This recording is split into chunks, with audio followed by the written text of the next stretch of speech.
नमस्कार. आज आपण अळूची पातळ भाजी बनवतो आहे. आपल्या कोकणी लोकांचं आवडती भाजी आहे ही. त्याच्यासाठी 4 मी मिरच्या घातल्यात कापून आणि हे अळू आहे ते आता आपण कुकरला लावायचं आहे. आता अळवामध्ये 1 कणीस कापले, त्याचे तुकडे केले छोटे छोटे, ते घालूया. हा भोपळा आहे थोडासा, तो घालूया त्याच्यामध्ये. आणि शेंगदाणे भिजवून 2-3 तास ते पण टाकणार आता त्याच्यामध्ये. म्हणजे मी ते सगळं शिजवून घेते आणि मग तुम्हाला दाखवते फोडणी देताना. आता आपण हे शिजायला घालूया कुकरमध्ये.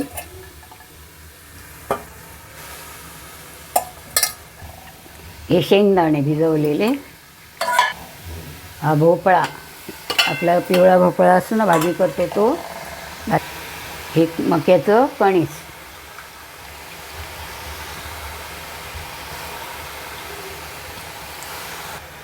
आता त्याच्यामध्ये आपण शिजायला थोडं पाणी घालूया आणि मग झाकण लावून 3 शिट्या करूया.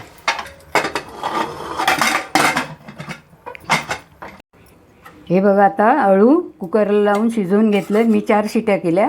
तुम्ही छोट्या कुकरला घातलं तर 5-6 शिट्या करा. आणि कणसं काढून घ्यायची आधी शिजल्यावर, आणि असं चमच्याने हे करा की चांगलं मग घातलं की मस्त मग होतं मॅश एकदम. आणि आता आपण फोडणी करूया. 4 पाकळ्या लसणीच्या घेतल्यात, त्या फोडणीला घालूया. पहिल्यांदा हा कढीपत्ता, हा कांदा,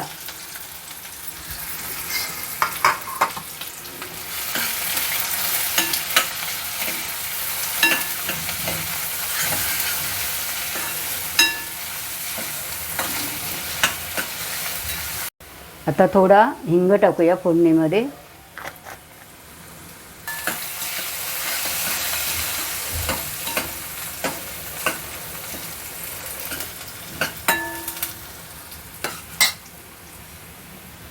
आता हळद घालूया.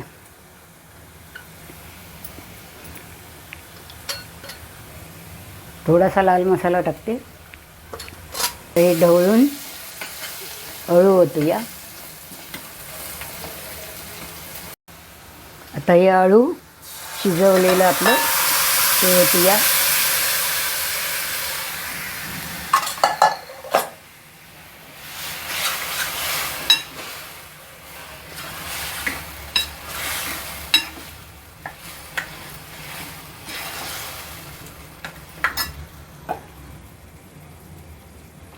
आता हे कणीस अळवामध्ये शिजवलं होतं ते काढून घेतलं होतं.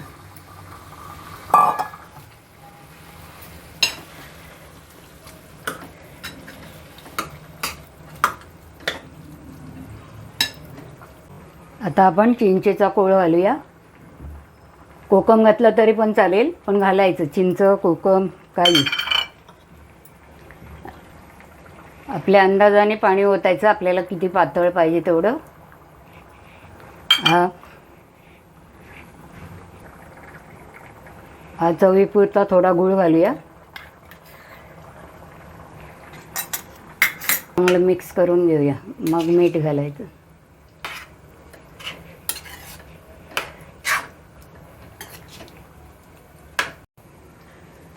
आता आपल्या अंदाजाने मीठ घालूया.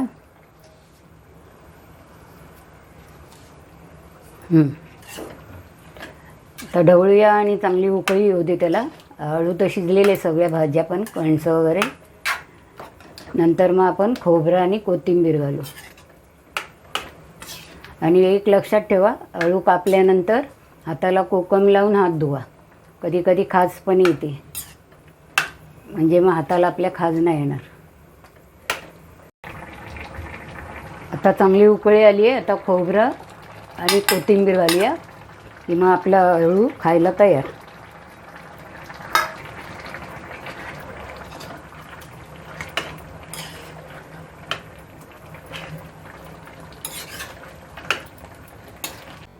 आता आपली अळूची भाजी तयार झाली आहे. तुम्ही अशी बनवून बघा आणि भाकरीसोबत चपातीसोबत चांगली लागेल एकदम.